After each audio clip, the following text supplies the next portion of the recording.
Tudo bem com você? Graça e paz. Hoje eu vou continuar meditando no capítulo 3 da carta de Paulo aos Romanos. Eu já meditei do versículo 1 até o versículo 19, ou melhor, até o versículo 20, e hoje eu vou meditar do versículo 21 até o final do capítulo 3. E hoje eu vou falar justamente sobre justificados pela fé. Então, Paulo ele mostra todo esse quadro com relação à condição do homem. O homem é pecador, caído da graça de Deus, ele não tem a graça de Deus, ele não tem o favor imerecido de Deus. Todos, judeus e gentios, foram declarados culpados, todos são pecadores. E agora, Paulo mostra aqui a nossa saída, o nosso escape. E ele começa desta forma. Mas agora, então ele já começa assim, mas agora, diante de tudo aquilo que ele expôs, não há nenhum justo sequer, todos pecaram, todos agora estão debaixo do pecado. Depois que ele fala tudo isso, judeus e gentios são culpados, mas agora se manifestou uma justiça que provém de Deus, independente da lei, da qual testemunham a lei e os profetas. Justiça de Deus mediante a fé em Jesus Cristo para todos os que creem. Não há distinção, pois todos pecaram e estão destituídos da glória de Deus. Então, primeiro ele mostra que agora se manifestou uma justiça, e essa justiça ela vem do próprio Deus, não é a justiça do homem, pois a justiça do homem, lá no profeta Isaías, Isaías inspirado por Deus, ele disse que a justiça do homem é comparada a um trapo de imundície, ou seja, aquele pano que as mulheres usavam para conter o fluxo menstrual e era lançado fora. Nossa justiça é comparada ao trapo de imundícia. Mas a justiça que agora se manifestou, essa justiça é perfeita, porque ela provém, ela vem, é Deus que é o provedor desta justiça. E outro detalhe é que ela não depende da lei. É graça, é favor imerecido. Não depende da prática da lei, por isso que ele é independente da lei, ou seja, não depende da lei. E ele diz que da qual testemunha o quê? A lei e os profetas. Tanto a lei, a Torá, o escrito por Moisés, como os profetas, todos eles apontavam para essa justiça. E ele diz que justiça de Deus, a preposição de Deus, não é nossa, a justiça é de Deus. Mediante o quê? Através de quem? Mediante a fé em Jesus Cristo, para todos os que creem. Então essa justiça agora, eu alcanço essa justiça através mediante a minha fé em Jesus Cristo. Eu creio e tomo posse dessa justiça. E ele diz aqui, não há distinção. Porque ele falou de dois grupos nos capítulos anteriores, e até mesmo no capítulo 3, no início. Ele falou dois grupos, judeus e gentios. Olha, não há distinção. Todos aqueles que creem mediante Jesus Cristo, pela fé, ele alcança essa justiça, não importa se é judeu ou se é grego. Ele diz, pois todos pecaram. Todos quem? Judeus e gentios. Todos os dois grupos pecaram. E o que? E destituídos estão o quê? Da glória de Deus. Eles estão destituídos da glória de Deus. O 24 diz assim, sendo justificados gratuitamente por sua graça, por meio da redenção que há em Cristo Jesus.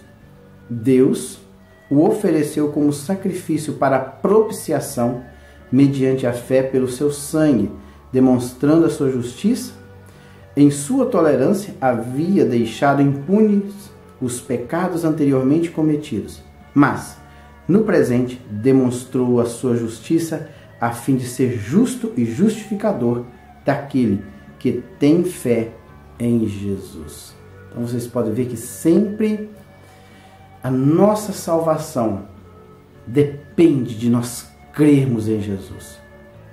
Não tem outra forma de ser salvo a não ser na pessoa bendita de Jesus. Todos têm que passar por Jesus. E ele diz aqui que sendo gratuitamente, por sua graça, justificado gratuitamente por sua graça, eu sou declarado justo pela graça, ou pelo favor imerecido. É pela graça de Deus é que eu sou declarado justo. Por meio de quê? Por meio de quê? Meio da redenção que há em Cristo Jesus. A palavra redenção é uma palavra grega que é hexagorazo. Hexagorazo, ela dá a ideia de que a pessoa era um escravo e ele foi comprado. E quando esse escravo foi comprado, este novo senhor declara a sua liberdade. Então, ele é comprado como um ato de soltura. Então, por isso chama hexagorazo. Hexa, comprado para fora, tirado da escravidão. Então, o que Jesus fez? Ele morreu na cruz do Calvário, ele nos tirou da escravidão do pecado. Nós éramos escravos do pecado. Nós estávamos mortos em delitos e pecado. O Espírito Santo nos vivificou e Jesus nos comprou. Ele comprou a nossa liberdade. E detalhe, Deus ofereceu... E depois vem o que? Na verdade, Jesus nos comprou. Como escravo, ele nos comprou e nos libertou. Mas ainda tem um problema ainda, porque o homem era pecador. E Deus, ele deveria executar a sua sentença sobre o pecador. O pecador, ele não poderia ficar impune dos seus pecados. Veja bem, o versículo 25, ele diz assim, ó, Deus o ofereceu como sacrifício para quê? Para propiciação. O que é propiciação? A palavra propiciação é uma palavra grega que é ilaskomai. Ilaskomai, ela dá a ideia de que? De tornar propício ou aplacar a ira de Deus, porque Deus estava irado contra o homem, porque o homem foi transgressor da sua palavra. Então a ira de Deus, ela deveria desencadear sobre alguém. Esse alguém deveria ser nós. Mas Jesus, o que ele fez? Ele foi o mediador, ele entrou no meio e ele se ofereceu para quê? Para morrer em nosso lugar. E quando ele foi o que? Feito esse sacrifício como propiciação, através do sacrifício de Jesus na cruz do Calvário, ele apaziguou a ira de Deus contra o nosso pecado. Então, aquilo que era impossível, Jesus se tornou possível. Jesus, ele tornou propício isso tudo. Ele satisfez a justiça de Deus. Veja bem que trabalho maravilhoso que Jesus fez ali na cruz do Calvário. Isso tudo o quê? Mediante a fé pelo sangue de Jesus. Então tudo é mediante a fé. Você tem que crer pela fé e aceitar. Não depende da prática das obras da lei. E, inclusive, ele diz aqui que, continuando ainda, em sua tolerância, quer dizer, Deus, o Pai Todo-Poderoso, que é justo, santo, em sua tolerância, ele havia deixado impunes o que? Os pecados daqueles que praticavam sob o período da lei. Olha, havia deixado impunes os pecados anteriormente cometidos o quê? Antes de Jesus. antes desse período em que Jesus morreu na cruz do Calvário. Mas no presente, porque Paulo estava escrevendo isso aqui, sua carta aos Romanos, por volta do ano 57, mas agora no presente, demonstrou a sua justiça a fim de ser justo e justificador daqueles que têm fé em Jesus. Então, Jesus morreu por volta do ano 27, por aí, nessa data. E quando ele morreu, aí sim, cumpriu a justiça de Deus. Por isso que Deus deixou impune o pecado de todo um povo do período antes de Cristo. Para que agora o quê? Se manifestasse Jesus, a fim agora de Deus ser o quê? Justo e justificador daqueles que têm fé em Jesus. E o 27, ele é lindo. Onde está então o motivo de vanglória? A vanglória aqui, ela é no sentido de se gabar, de se exaltar. Olha, eu sou um cumpridor da lei, por isso é que eu sou salvo, eu estou indo para o céu, porque eu ajudo os pobres, eu faço isso, faço aquilo outro, por isso eu estou indo para o céu. Ele pergunta, onde está então o motivo de vanglória? O motivo de gabar-se? O motivo de orgulhar-se? Aí ele coloca, é excluído. É excluído. Não tem vanglória. Ele dá um ponto. Aí depois é colocado, é excluído. Mas baseado em qual princípio? Então essa vanglória ela é excluída, mas baseada em qual princípio que esta vanglória, essa exaltação, ela é excluída? Na obediência da lei? Então será que ela foi excluída, essa vanglória, essa exaltação de que nós somos salvos através das obras de alguma coisa dessa natureza, de ajudar alguém? Será? Baseado em que princípio? Na obediência da lei? Será que talvez é na obediência da lei? Não. Ele responde, não. Mas no princípio da fé. Não depende de obras, não depende de observância da lei. As nossas obras, como cristão que praticamos, elas são consequências da nossa fé em Cristo Jesus. Pois sustentamos que o homem é justificado pela fé, independente da obediência à lei. Deus, aí ele faz outra pergunta no 29. Deus é Deus apenas dos judeus? Será que Deus ele é um Deus somente de um povo, de uma raça? Deus ele é Deus apenas dos judeus? Será? E ele diz, sim. Ele responde, sim, dos gentios também. Então, ele não é somente Deus dos judeus. Então, Paulo faz a pergunta, Deus é Deus apenas dos judeus? Sim, ele é Deus dos judeus. Aí não resta dúvida. E também dos gentios. E ele, no 30, ele diz assim, visto que existe um só Deus, que pela fé justificará os circuncisos e os incircuncisos. Aqui os circuncisos ele estava falando do povo judeu. E os incircuncisos ele estava falando do povo gentil. Então, ele diz assim, sim, dos gentios também, visto que existe um só Deus, que pela fé, então não depende de obras. Se os gentios fazem obras para entrarem no céu, estão enganados. Se os judeus obedecem à lei para entrarem no céu, estão enganados. Porque é pela fé. É pela fé que nós somos justificados. Ele justificará, ou seja, ele vai declarar alguém justo mediante a fé. E outra coisa que ele diz aqui no 31 é o seguinte, anulamos então a lei pela fé?